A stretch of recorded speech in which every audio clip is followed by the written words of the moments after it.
That infinity walk we talked about, you know, you put a figure 8, we did this before, but for those who weren't here, if I visualize there's a figure 8 around me very accurately, and if I keep my eyes on the center of that 8, and I walk with a cross scroll like this around my large figure 8,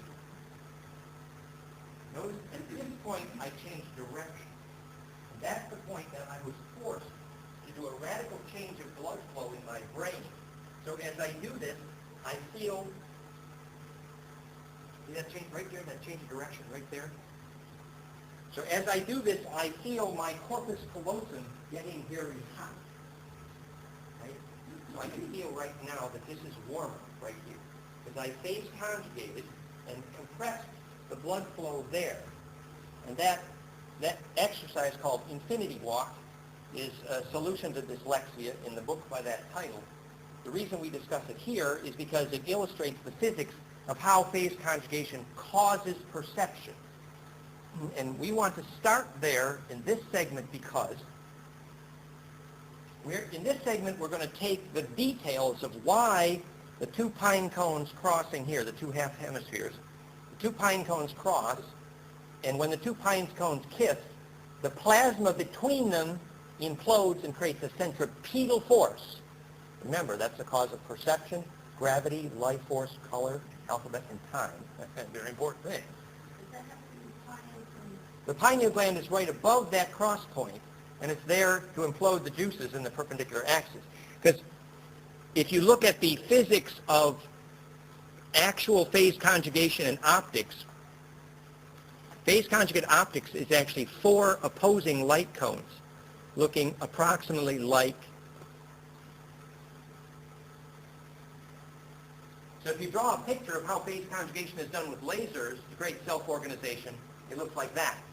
So you got the two hemispheres of the brain doing this, and your pineal is sitting here looking like that. And the reason that's all working is because it's causing the plasma to become centripetal. Now, later today, when we get into talking about the psychology of this, we're going to conclude with a ritual of Inanna telling us how to go into the underworld. And we're sitting there saying, what does that mean really? It means being awake in a dream, but what does that mean really? It means where does the plasma go after it's projected and imploded and it's distributed as charge? And if you can do that well, remain awake in a dream, you will take memory through death. That is the only possible path to the sustainability of wave distribution called immortality, literally. The only possible definition of sustainability, and since the only possible stabilizers of all wave function, it is the only possible definition of peace.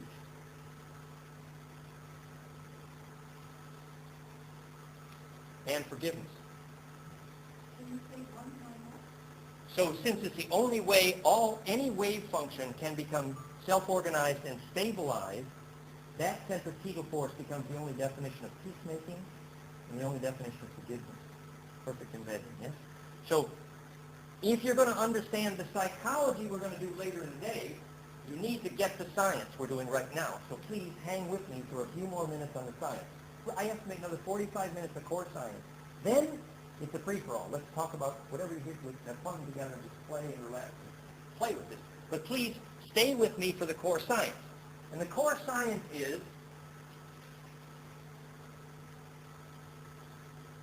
since I am suggesting to you that what happens between these two pine cones right there is the reason perception, life force, and gravity exist, that centripetal force, you need to know why there is centripetal force, the implosion there. If you understand why for yourself, then the rest of this all makes sense. So right now, at this moment, I'm going to try to show you why that makes forces centripetal. Yeah? The simple, it's more than the science of gravity, it's the science of all self-organization. So remember, we're talking about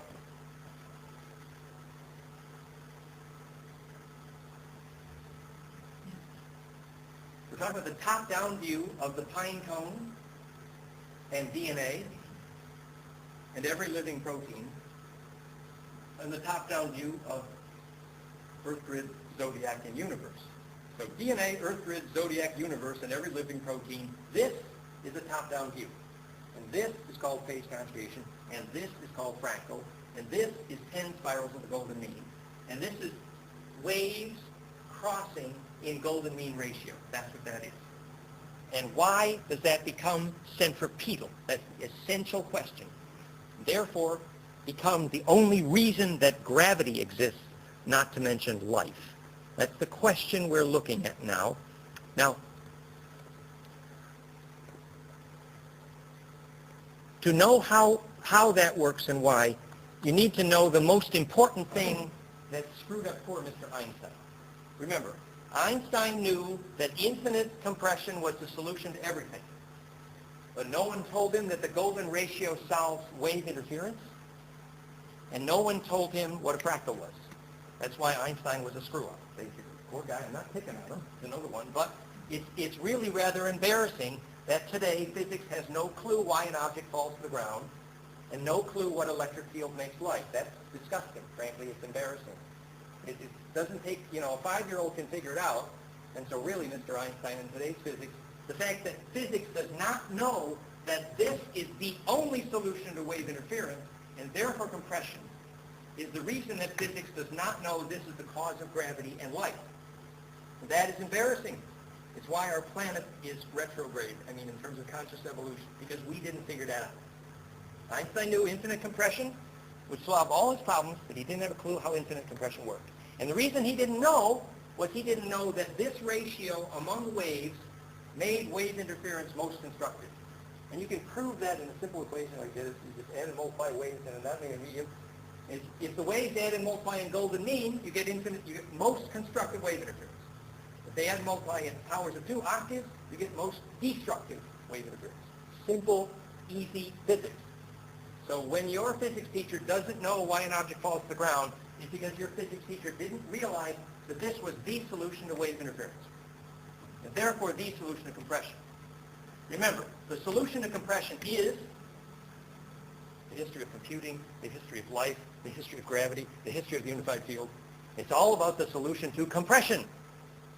It is the solution to how to die well, literally. So let's study the solution to compression because we might get it. Okay, here's where we are. So the reason that this allows waves to interfere most constructively is because this golden mean ratio, any 2 numbers in the sequence added, equals the next number. That's called arithmetic progression. Add any 2 numbers, you'll get the next number, and you can do that forever. But also, in only this progression, you can take any number in the series and multiply it by 1.618, and you will get the next number. For example, 0.618 times 1.618 equals 1.0, and 1.618 squared equals 2.618. So any number multiplied by 1.618 equals the next number infinitely. That's called a geometric progression. In other words, this progression is arithmetic and geometric. It both adds and multiplies. And when waves interfere recursively, called heterodyning, that's what they do. They add and multiply. That is the reason that ratio solves wave interference. And that's what Einstein missed, and that is the core stupidity, and I use the word stupidity with emphasis, of modern physics, is not to know that. And here is the actual proof that if you write a simple equation to cause waves to add and multiply, software equation, large number of adding and multiplying of waves by octaves, you produce destructive interference. 2 and the square root of 2 is the ratio of a large number of waves interfering. This is the net power output. The octave produces max destructive interference, square root of 2 and 2, whereas golden mean, the square root of golden mean, produce maximum constructive wave interference. So, all the geometries of the tetracube, 7 arrows, the octave, they produce maximum destructive wave interference. Very good for isolating charge. So it's not evil, it simply means that geometry prevents charge from being distributed